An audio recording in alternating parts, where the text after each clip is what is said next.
Hello दोस्तों, आज मैं फिर से केमिस्ट्री का क्वेश्चन लेके आ गई हूँ क्योंकि इस केमिस्ट्री के क्वेश्चन में बहुत सारे डाउट हो रहे थे सभी बच्चों को। मेरे कमेंट में आया था कि आपने गलत आंसर बताया। ज़रा आप खुद सोचिए कि मैं आंसर कहाँ गलत बताई हूँ, या मैं गलत बताई हूँ या जिनके यूट्यूब चैनल पे आप लोगों ने देखा है उनके यूट्यूब चैनल पे गलत है। देखिए, किसी को भी गलत बोलने से पहले एक बार सोच लीजिए। हालांकि आपने बहुत बेहतर तरीके से, मुझे बहुत अच्छा लगा कि आपने बोला तो सही कि मैं गलत बताई हूँ। अगर आप नहीं बताते तो मुझे ये पता भी नहीं चलता कि बहुत सारे यूट्यूब चैनल पे इसके आंसर्स को गलत बताया गया है। ठीक है, बहुत सारे बड़े बड़े यूट्यूब चैनल्स पे भी गलत बताया गया है। मैं आप लोगों को प्रूफ भी दिखा दूँगी।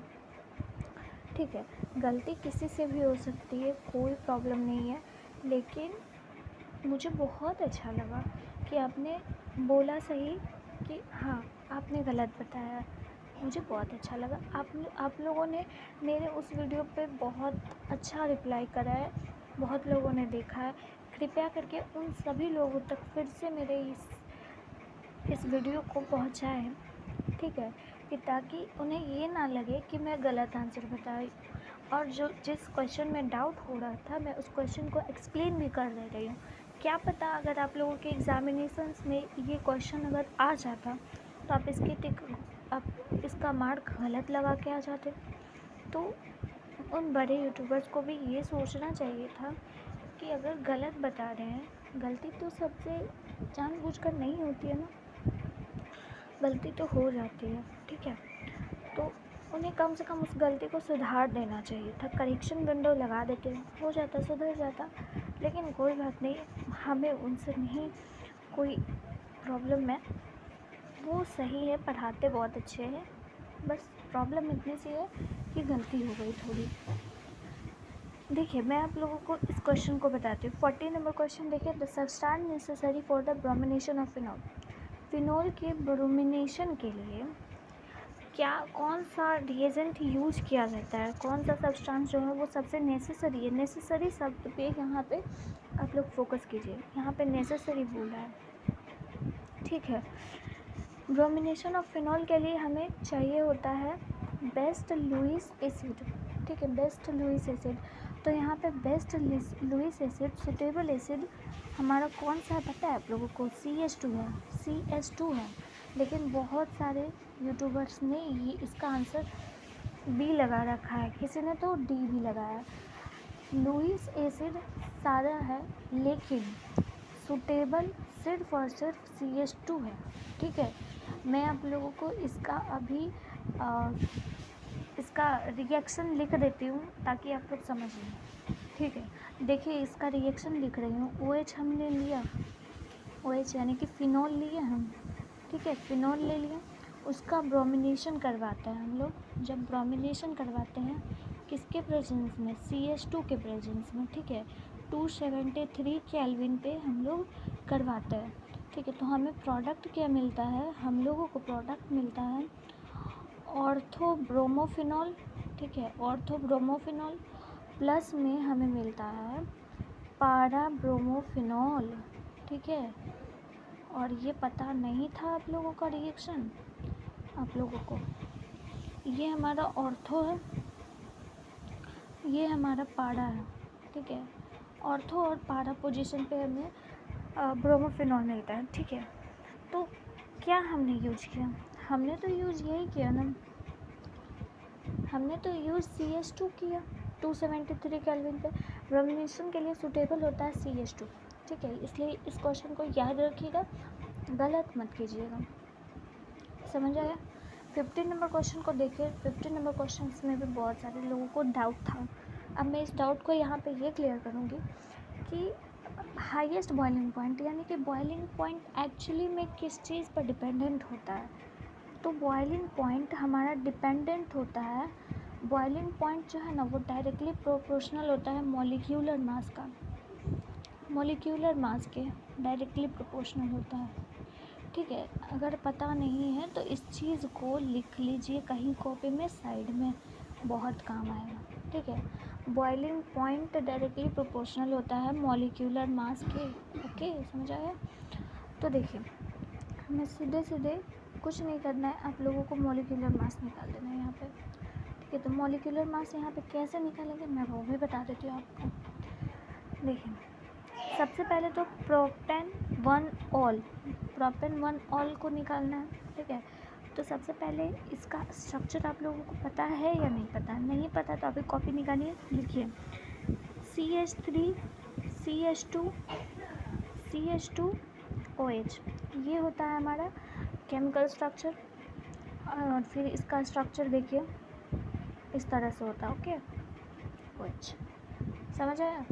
तो आप लोग इसके हेल्प से मॉलिक्यूलर मास निकाल सकते हो। ठीक है, इसके हेल्प से मॉलिक्यूलर मास निकाल सकते हो। ये है प्रोपेन 1 ऑल का फार्मूला, केमिकल फार्मूला, और ये स्ट्रक्चर कॉपी में लिख लिए आप लोग, मैं आगे बताती हूँ। ठीक है, अगला है सेकेंड वाला ब्यूटेन 1 ऑल। ब्यूटेन 1 ऑल का क्या हो जाएगा स्ट्रक्चर? इसका होता है फार्मूला C4H10OH। ठीक है, C4H10OH। ठीक है, ये होता है केमिकल फार्मूला। इसको खोलोगे फर्दर तो इस तरह से भी लिख सकते हो CH3 CH2 CH2OH। ठीक है, इस तरह से भी लिख सकते हो। और इसका स्ट्रक्चर होता है CH3 है। ठीक है, यहाँ पे 1 2 3 4 और OH। ठीक है, तो ये हो गया हमारा ब्यूटेन 1 ऑल। ठीक है, समझ आ गया? इसको भी लिख लिए कॉपी में। अब देखिए नेक्स्ट मैं बताती हूँ ब्यूटेन 2 ऑल। ब्यूटेन 2 ऑल का भी कुछ इसी तरह से होता है। CH3, इसका फार्मूला क्या होता है? CH3 CHOH। ठीक है, CH2 CH3, ये होता है। ठीक है, इसका स्ट्रक्चर कुछ इस तरह से होता है। यहाँ पे कार्बन, 1 कार्बन 2 कार्बन 3 कार्बन और ये 4 कार्बन। ठीक है, और 2 पोजीशन पे OH लगा हुआ है। आप इधर भी लगा सकते हो तो कोई दिक्कत नहीं है। ठीक है, तो ये OH हो गया सेकेंड पोजीशन पे। ठीक है, तो ये स्ट्रक्चर हो गया और ये फार्मूला हो गया। समझ गए? लिख लिए आप लोग? तो अगला बता देती हूँ फोर्थ नंबर का। ठीक है, फोर्थ नंबर का है पेंटेन 1 ऑल। पेंटेन 1 ऑल का क्या होता है स्ट्रक्चर? CH3 CH2 का होल 3 CH2OH। ठीक है, ये होता है हमारा फार्मूला और इसका स्ट्रक्चर कुछ इस तरह से होता है। देखिए ऐसे 1 carbon 2 carbon 3 carbon 4 carbon 5 carbon. Pent है ना, 5 कार्बन हो गया। ठीक है, यहाँ पे CH3 लास्ट में ही रहेगा और यहाँ पे OH लगा दिए फर्स्ट पोजीशन पे, क्योंकि 1 पोजीशन पे है पेंटेन 1 ऑल। तो ये समझ गए ना, हमने स्ट्रक्चर भी बता दिया, फार्मूला भी बता दिया। ठीक, अब मैं बता देती हूँ कि सबका बॉइलिंग पॉइंट कितना कितना होगा। तो ऑप्शन नंबर ए का बॉइलिंग पॉइंट होगा 60.0952। ठीक है, ऑप्शन नंबर बी का होगा 74.129 पर मोल, ग्राम पर मोल। ठीक है, फिर सी का भी होगा 74 के अप्रॉक्स होगा, क्योंकि दोनों तो सेम ही हैं। ठीक है, और डी का हो जाएगा 88.14829। अब आप लोग यहाँ से ये मुझे बताएं सबसे हाईएस्ट बॉइलिंग पॉइंट किसका होगा, क्योंकि हम बताएं कि बॉइलिंग पॉइंट डायरेक्टली प्रोपोर्शनल होता है मॉलिक्यूलर मास का। ठीक है, तो मॉलिक्यूलर मास सबसे ज़्यादा हम निकाले हैं यहाँ पे, तो किसका मॉलिक्यूलर मास निकला है ये बताइए। सबसे हाईएस्ट मॉलिक्यूलर मास इसका निकला है, डी का ऑप्शन का। ठीक है, तो ऑप्शन नंबर डी करेक्ट होगा, पेंटेन 1 ऑल। अब समझ आया इसके पीछे का लॉजिक? हाँ, अगर समझ आया हो तो प्लीज़ लाइक करना और सबके पास ये वीडियो सब शेयर करना। ठीक है, ताकि सबको ये पता चल जाए इसका आंसर। ठीक है, समझ आ गया? तो देखिए इसी पॉइंट में गड़बड़ी सबको हो रही थी, मॉलिक्यूलर मास के डायरेक्टली प्रोपोर्शनल होता है। ठीक है, तो ये हाईएस्ट बॉइलिंग पॉइंट ये है। ओके, समझ आ गया? आप लोग कॉपी में इसको लिख लिया ना? लिख लिया, तो मैं अभी से इरेज करती हूँ। और एक और क्वेश्चन बचा हुआ है जिसमें सबको बहुत डाउट था। ठीक है, तो वो क्वेश्चन भी बता देते हैं हम। क्वेश्चन नंबर है 24 नंबर क्वेश्चन में फॉर्मिक एसिड कैन रिड्यूस। इसमें भी देखिए मैं बता रही हूँ, मैं आंसर में जो करवाई थी आंसर की ऑप्शन नंबर डी लगवाई थी, लेकिन बहुत सारे यूट्यूबर्स ने, किसी ने टॉलेंस रिएजेंट लगवाया है, तो किसी ने मर्क्यूरी क्लोराइड लगाया है, ऐसा ऐसा है हर जगह, ठीक है। लेकिन यहाँ पर डाउट आप लोगों का क्लियर हो जाएगा। मैं बता देती हूँ, टॉलेंस रिएजेंट को जो है कौन रिड्यूस कर सकता, मतलब फॉर्मिक एसिड जो है वो टॉलेंस रिएजेंट को कैसे रिड्यूस कर सकता है, क्योंकि टॉलेंस रिएजेंट को चाहिए है, टॉलेंस रिएजेंट को चाहिए एक एल्डिहाइड ग्रुप, जिससे कि वो रिड्यूस हो सकता है, रिएक्ट करेगा, ठीक है। तो फॉर्मिक एसिड का स्ट्रक्चर सबसे पहले कैसे होता है मैं वो बता देती हूँ, ठीक है। फॉर्मिक एसिड जो है ना वो एल्डिहाइड ग्रुप को भी कंटेन करता है और कार्बोनिल ग्रुप को भी, दोनों ग्रुप को कंटेन करता है। इसीलिए फॉर्मिक एसिड की ये खासियत है कि वो टॉलेंस रिएजेंट को तो पक्का डेफिनेटली वो कर ही देगा, हाँ रिड्यूस, ठीक है। और देखिए मैं बता देती हूँ इसका फॉर्मिक एसिड का सबसे पहले स्ट्रक्चर कैसा होता है, ठीक है। स्ट्रक्चर कुछ इस प्रकार होता है फॉर्मिक एसिड का, ठीक है।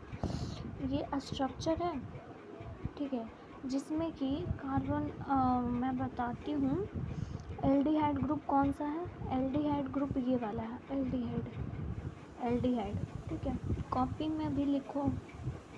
और ये वाला कौन सा ग्रुप है, ये हमारा है कार्बोनिल ग्रुप, ठीक है, कार्बोनिल ग्रुप, समझ आया। इस तरह से कॉपी सुंदर से बना के लिखो, ठीक है सब लोग। तो एक एल्डिहाइड ग्रुप है हमारे पास और एक है कार्बोनिल ग्रुप। तो देखिए कैसे ये रिएक्शन, मैं इसका रिएक्शन लिखवाती हूँ टॉलेंस रिएजेंट के साथ, ठीक ना। तो टॉलेंस रिएजेंट के साथ अगर मैं लिखवाऊँ, रुको मैं एक अलग पेज ले लेती हूँ, हाँ देखो सब लोग यहाँ पे ध्यान देंगे कि टॉलेंस रिएजेंट के साथ जब ये रिएक्शन होता है, सबसे पहले तो फार्मूला फॉर्मिक एसिड का हम देख चुके हैं, HCOOH होता है ना, फॉर्मिक एसिड लिए उसके साथ हम टॉलेंस रिएजेंट को रिएक्ट करवाएंगे। टॉलेंस रिएजेंट का फॉर्मूला क्या होता है, देखिए AgNH3 का होल 2 और इसका OH, ठीक है। ये होता है टॉलेंस रिएजेंट। जब ये रिएक्शन कर लेता है फर्दर तो हमें क्या देता है, देखिए हमें ये रिएक्शन करने के बाद हमें Ag + CO2 + H2O + NH3 ये देता है, जो कि ये वाइट फॉर्म में, प्रेसिपिटेट फॉर्म में देता है, वाइट प्रेसिपिटेट देता है, ठीक है, वाइट कलर का होता है। तो ये हमें रिएक्शन करके देता है। तो ये तो रिएक्शन समझ गए, एल्डिहाइड ग्रुप से हो गया, टॉलेंस रिएजेंट फॉर्मिक एसिड से रिड्यूस हो गया, ठीक है। नेक्स्ट था हमारे पास पोटेशियम परमैंगनेट। पोटेशियम परमैंगनेट को भी एक बार देख लेते हैं कि वो किस तरह से रिएक्शन कर लेता है, ठीक है। तो हम पोटेशियम परमैंगनेट लेते हैं KMnO4, ठीक है, प्लस HCOOH ले लिया फॉर्मिक एसिड, और साथ साथ में एक चीज़ और लेंगे H2SO4, ठीक है। H2SO4 शायद हाइड्रोक्लोरिक एसिड है, ठीक है। तो देखो जब इसका रिएक्शन हो जाता है तो हमें क्या मिलता है, MnSO4 मिलता है, प्लस CO2 मिलता है हमें, प्लस K2SO4 मिलता है, और प्लस में वाटर मिलता है H2O, ठीक है। तो हमें ये इतना मिलता है। और ये जो होता है हमारा मर्क्यूरस क्लोराइड होता है, मर्क्यूरस क्लोराइड, ठीक है, स्पेलिंग सुधार लीजिएगा, क्यूरस क्लोराइड, ठीक है, क्लोराइड। तो हमें ये मिलता है। तो अब आप लोगों को समझ आया कि हमारा जो है पोटेशियम के साथ भी ये रिएक्ट किया, पोटेशियम के साथ भी, पोटेशियम परमैंगनेट के साथ भी ये रिड्यूस हो गया ना, ठीक है।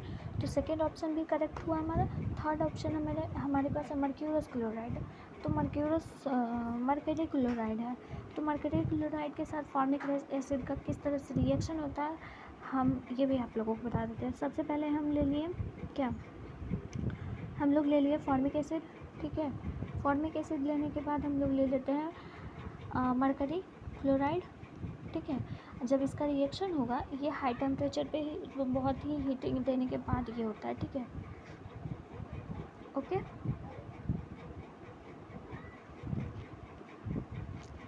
तो देखिए जब ये रिएक्शन हुआ तो हमें ये रिएक्शन के बाद Ag2Cl2 मिला प्लस CO2 मिला प्लस HCl मिला, ठीक है, HCl ये हमें इतना मिला, ठीक है। तो Ag2Cl मर्क्यूरस क्लोराइड हो गया। मर्क्यूरस क्लोराइड पीछे वाले रिएक्शन में थोड़ा सा वो KMnO4 की जगह पे हमने मर्क्यूरस क्लोराइड बोल दिया, सॉरी, वहाँ पे सुधार लीजिएगा, ठीक है। देखिए मर्क्यूरस क्लोराइड ये हमारा हो गया, ठीक है। तो यहाँ पे ये देखो, ये भी रिएक्शन करने के बाद हमें ये दिया ना, रिएक्शन करने के बाद हमें तो मिल गया। तो आप लोग इस चीज़ से समझ गए कि हमें HgCl2 यानी कि मर्क्यूरी क्लोराइड से भी रिएक्शन करने पर फॉर्मिक एसिड रिड्यूस कर सकता है, समझ आ गया। तो थर्ड ऑप्शन भी करेक्ट हो गया। तो अब आप लोग खुद बताइए कि यहाँ पे हमारा थर्ड ऑप्शन करेक्ट भी हो गया, तो यहाँ पे ऑल ऑफ दिस होगा? हाँ होगा, ज़रूर होगा, क्यों नहीं होगा। तो ऑप्शन नंबर डी ही तो करेक्ट होगा भाई। तो हमने कौन से क्वेश्चन में गलती की है? कोई भी क्वेश्चन में मेरी गलती नहीं है, मैंने आप लोगों को सब बता दिया है। बहुत सारे यूट्यूब चैनल पे है बताया हुआ गलत। देखिए मैं आप लोगों को सबूत दिखा देती हूँ। 40 नंबर क्वेश्चन में देखिए इस चैनल पे लगाया गया है बी ऑप्शन, जो कि करेक्ट नहीं है, सुटेबल ही नहीं है, तो फिर वो ऑप्शन क्यों लगाएं भाई। 24 नंबर क्वेश्चन में देखिए मर्क्यूरी क्लोराइड है ना। तो बस मैं ये कहना चाहती हूँ कि ऐसा कुछ नहीं होता है, गलती किसी से भी हो सकती है, तो सुधार लीजिएगा आप लोग, ठीक है।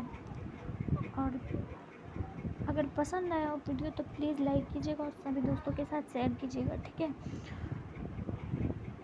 चलिए अब मैं मिलती हूँ किसी और नेक्स्ट वीडियो में, और मैं हर चीज़ करवाऊँगी आप लोगों को, इंग्लिश, हिंदी, जितने भी इम्पोर्टेंट क्वेश्चंस वगैरह होते हैं सब करवाऊँगी, ठीक है। इसलिए लाइक करके रखिएगा और सब्सक्राइब करके रखिएगा वीडियो को, ठीक है। चैनल को सब्सक्राइब कर दीजिएगा, ठीक है।